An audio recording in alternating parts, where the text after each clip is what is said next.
Wow, this is nice. Not a team meeting. And I'm very excited to be here, frankly. And not just because of Barcelona sun. It's nice when you come from London. But we get to talk to demand side more probably. So it's actually quite nice. And I always appreciate when I have a chance actually to talk to the other side of the same coin. So I'm very excited to be here. And for me, definitely a lot of new faces. So again, my name is Judita. And I run global digital out-of-home solutions at Group M Nexus. Previously, I've worked across all of the different channels, so I wore many different hats. So I'm quite familiar with, other space other than out-of-home. So yeah, today I will try to give you a bit of a buy-side perspective on Omnichannel and what advertisers and marketeers are looking for when it comes to out-of-home and its role within the broader space, basically. Well, we have been talking about Omnichannel for a while, frankly, and it still remains one of the main topics in the industry, and just because of a simple underlying advertiser objective, which is to drive sales, right? Brands are they're competing for the attention of their consumers, right? They want to stand out, cut through that noise. And it's getting harder and harder for them to do that because, in a way, we do live in an omnichannel society, right? If you think about it, all of this technological advancement that was happening over the last couple of decades literally exploded. Number of channels and number of those touch points that we can have with our consumers, how we interact with them, how they make decisions. Like, even think about yourselves. Throughout the daily life, we just move between the different screens and we are bombarded by advertising, right? On our phones, on our laptops, on our TVs, radio, we see out-of-home screens, etc. So it provides really enormous amount of ways for advertisers to reach their audience. However, this proliferation of these channels actually created the fragmentation of audiences, and that's why it's hard. And advertisers are starting to rethink and kind of look at the maybe limitations of that silo approach to the channel and how can they do things better in a more united way. So that's why, I guess, the way we look at it, Omnichannel, frankly, represents a shift from this channel-specific approach to a more holistic view, right? And so think audience first versus channel first. And some even say that omnichannel potentially maybe is the easiest way to combat the headaches of the fragmentation. So if you could summarize in a way why maybe advertisers are, how it's benefiting them. So if we allow them to centralize their media planning, buying, and optimization, it allows them to kind of remove those silos between the digital channels, but also the offline and online media. And in doing so, it enables them to kind of create more efficient engagement strategies with a much more consistent storytelling throughout all of the variety of those channels and touch points, right?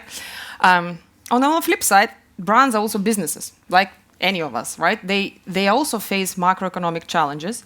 They have increasing pressures to maximize their budgets, do more with less. That's kind of the phrase that we hear constantly. So this omni-channel agility becomes really important for them to adapt to those market changes, developments in the industry, to developments to a consumer sentiment. So that's why, when they can invest in these different channels and then optimize towards best performing, they can be responsive to all of that. They create very streamlined advertising. But when we speak about it, it's not that just we say we just mesh all of the channels together, bring them all together. It's important to use data, different data points. It's important to use the flexible budgeting as well to make sure that we can optimize those campaigns and that we maximize the impact that advertising can deliver throughout that entire consumer journey. You might ask, how the heck did we get there? Because all of these channels, radio, TV, print, digital, they're all different. We all plan and do everything differently, right? So my answer would be the same technology that got us here. In my simplest terms, an opinion that digital is what made the very different channels speak the same language. It brought the compatible metrics, it brought the compatible data, it brought compatible ways of working, it brought automation. So basically there is less friction to integrate these very, very different channels. And that's been happening throughout the industry, any landscape if you look at it, right? linear TV. It's actually losing its viewership because especially youngest generations are moving towards maybe more flexible CTV or streaming options, right? And what's happening? Advertiser dollars are following. TV spend is declining, CTV is growing. The same with other channels. Investments into search, social, digital video, audio, podcast, etc. It keeps on growing every year, while investment into traditional print, TV, etc. literally declining. So we've seen that trend throughout a number of years already, and I don't think it's going to change, frankly. So with that in mind, sorry, will be a bit of numbers, sorry. Where does out-of-home currently stand, right? And just please keep in mind that numbers you'll see, they're all global figures, and they're all based on Group M's this year, next year industry report. So overall, I think as an industry, we had a rather good year. It is forecasted to grow 10.3% in 2023, and we predict that it will surpass pre-pandemic levels this year.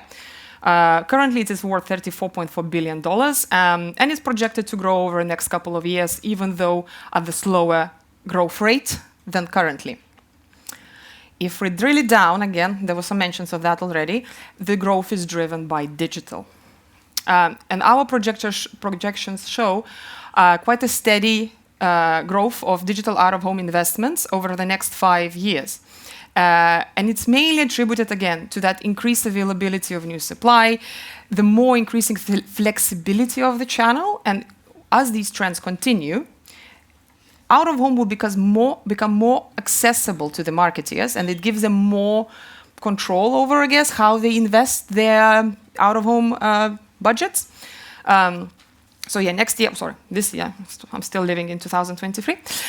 This year, we project that digital out-of-home will grow by 14.6% to reach 14.2 billion, and that will make up 38%, I think, globally of the total out-of-home share.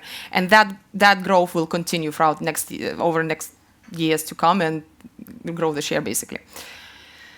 A little bit of history. So pre-pandemic, digital out-of-home growth rates were in line with other channels. Obviously, we know that it got hit very hard during pandemic alongside other traditional media, while CTV, retail, and digital somehow managed to retain some sort of growth.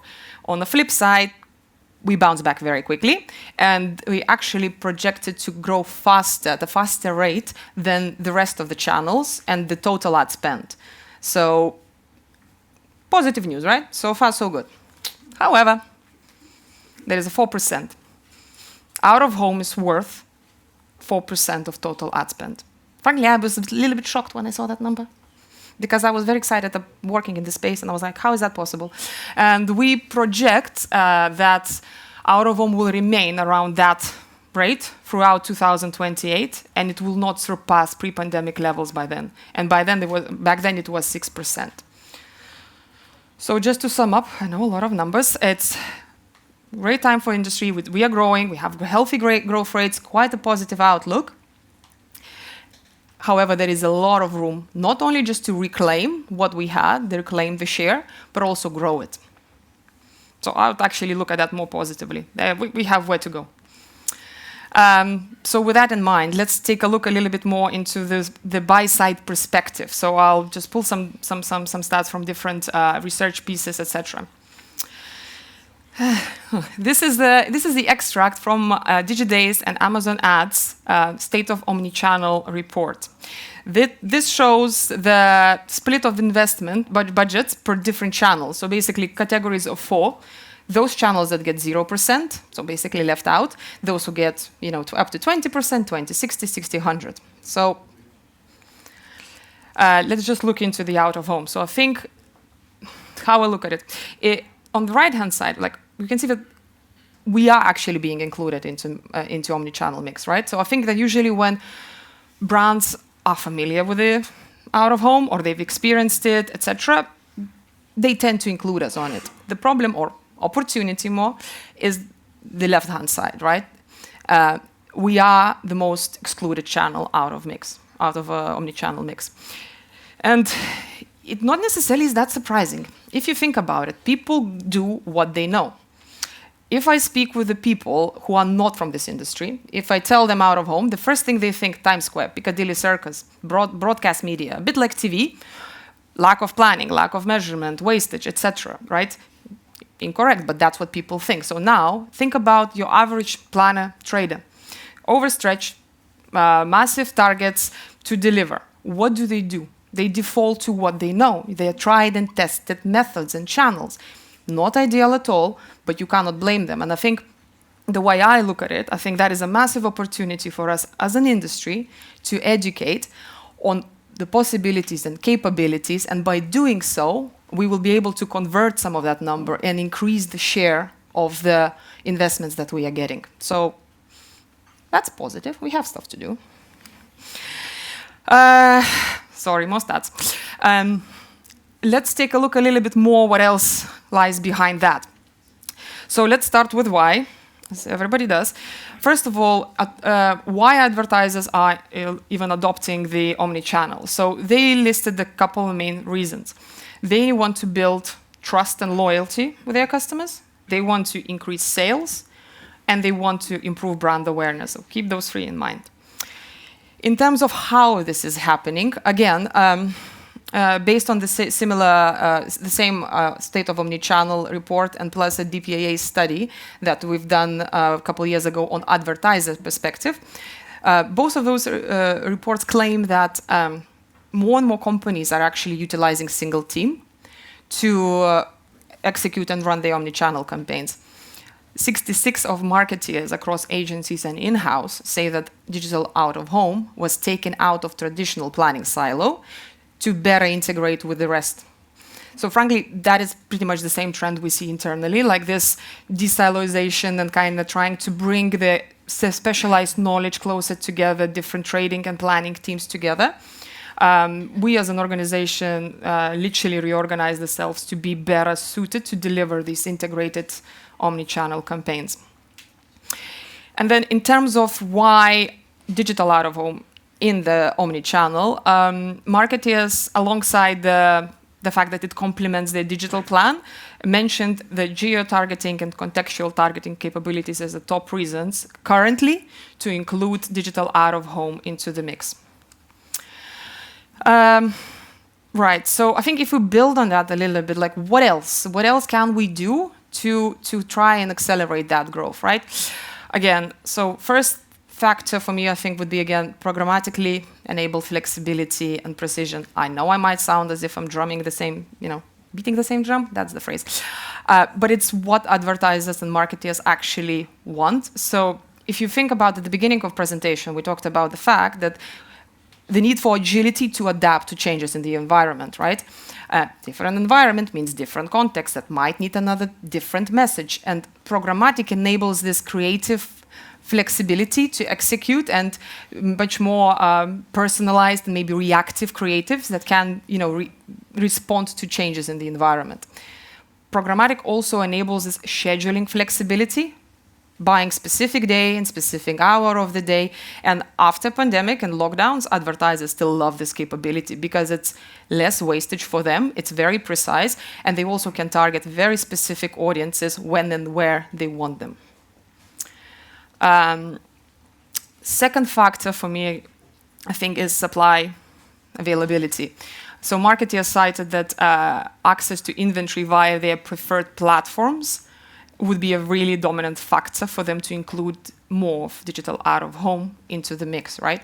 So when it comes to trading, it is very careful consideration when it comes to introducing new DSP, because it is it adds operational load to the teams, right? So frankly, I guess there is no surprise why there is such a rise of omni DSPs. All of the major players, they are including more and more channels that their clients can tap into via their platforms and kind of try to provide more of these efficiency gains. So keep that in mind as well. And then the last area, trying to find the word to summarize, and I think table stakes sums it up. So the more digital out-of-home matures and comes in line and is brought into the omnichannel, the more the expectations of other channels will be applied to out-of-home.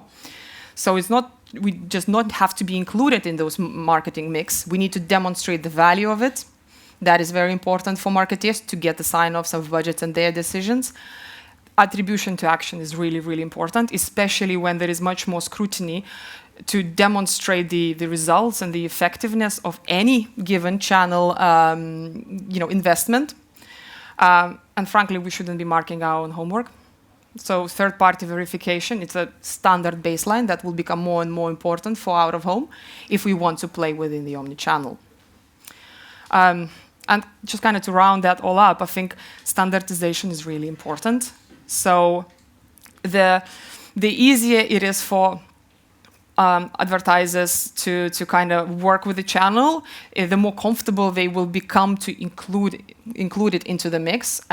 So as an industry, we should try and support maybe those capabilities that allow advertisers to integrate their data, integrate their creatives, integrate their planning and measurement methodologies, like make it easy and flexible for advertisers to move fluidly between the channels and plug and play what they need. So that was the, that was too quick. That was the advertiser view, right? So let's take a look a little bit how consumers see the out-of-home. And so we've done the study with Kanta in 2022, and we were very happy to see the very positive responses from consumers, from people actually. So majority of them do actually find digital out-of-home to be very innovative and informative, and they do find like even the QR code or something in the ads to be very useful. They also see digital out-of-home more positively than some other channels. So these digital out-of-home scored higher on brand awareness than TV. Consumers find digital out-of-home ads to be more trustworthy than online ads and more creative than print. So now, if you think, remember we were talking about those 3 areas why advertisers are going for omnichannel. It's important for them to build trust, right, and improve brand awareness. So it's very nice to see that digital out-of-home can actually really deliver on that.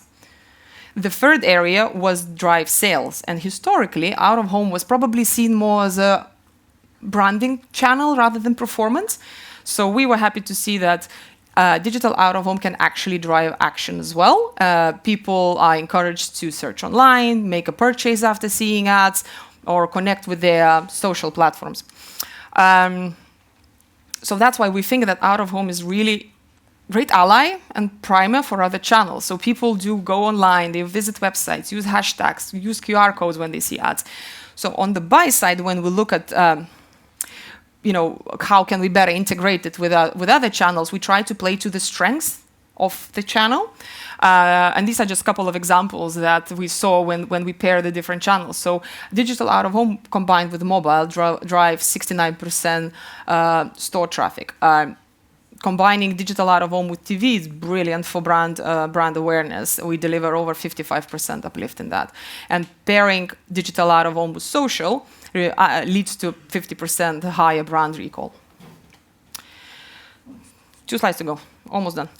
So these are a couple examples of the very tangible ways how we integrating digital out-of-home with other channels, right? So customer retargeting is probably the most commonly used method that advertisers are using to re-engage with their customer base. So basically, we ring-fence the sides of the screens to capture the mobile IDs of exposed consumers, and then advertisers can retarget them with a sequential messaging across other digital channels like video or native or display. So really great way to kind of try to move them further throughout the funnel, basically. The digital amplification is literally flipping that on its head, right? So it's a great way for advertisers to extend their video, audio, digital campaigns to outdoor. And it's kind of like almost second chance to engage if, let's say, your target audience skipped the ad, didn't pay attention to TV ad, or turned off, radio, etc. So it also great way, and advertisers quite like that because it extends the shelf life of their creatives. They can just repurpose it and create also that consistent storytelling. Just always appealing. Drive to store is a very specific solution that our commerce clients love. right? And it is actually the performance one that drives the action rather than just branding. So we use footfall data, historic footfall data around, let's say, specific stores and the areas where they are. Then machine learnings and algorithms do their magic. They analyze all of the trends, and they assess and identify, based on the trends, which stores are getting less traffic than they should, and they also assess and predict what they should be. And then based on that, advertisers can create activation plans utilizing screens around the stores and areas to drive traffic to specific locations. Trends targeting is the newest area that we're looking into, and again, just trying to see how we can use trending search terms or social terms to both measure the impact that digital out-of-home can have on brand awareness, and as well, how can we use that as a trigger to inform the delivery. So same, we take trending search terms related to the brand, we correlate with the time and location of digital out-of-home campaign, and then we just analyze what the volume, uplift in the volume in search, etc., and how does that correlate to brand ad recall. And on the flip side, how can we use that to actually trigger campaigns, trigger personalized creatives, and when we deliver campaigns. Almost at the time. Right, got there. So to sum up, I know it has been quite a bit of information. I genuinely think it's a very exciting time for out-of-home. I myself very excited to be in this space. It's such a captivating medium that customers actually respond very well to, right? We had a good year, we're in a good place, healthy growth ahead, and most importantly, there is much more room to grow. And if we can summarize that, for me, that growth comes from threefold areas, right? Digitalization and programmatic. Digital drives growth. It makes it compatible with other channels. We saw that with any other medium. We see it now with out-of-home. So the more supply there is to tap into, the more standardization there is to increase the efficiencies, the easier it will be for marketeers to use it and include it into the omnichannel mix. Education. Again, people do what they know, right? There is a lot of misconception about what's possible and what capabilities we actually have within this channel. So I think there is quite a bit of education we need to do as an industry. So we don't seem so intimidating and complicated. We're not. So I would say, let's just try to do that. And then lastly, it's quality and sustainability. And again, the more mature the channel becomes, the more advertisers will start looking to all these different areas within their supply chains that they can tap into and try to optimize as they do with other channels. Then the quality of the supply and some sustainability will come into play as well. So that was it, and I hope that was quite useful for you to hear a bit of performance.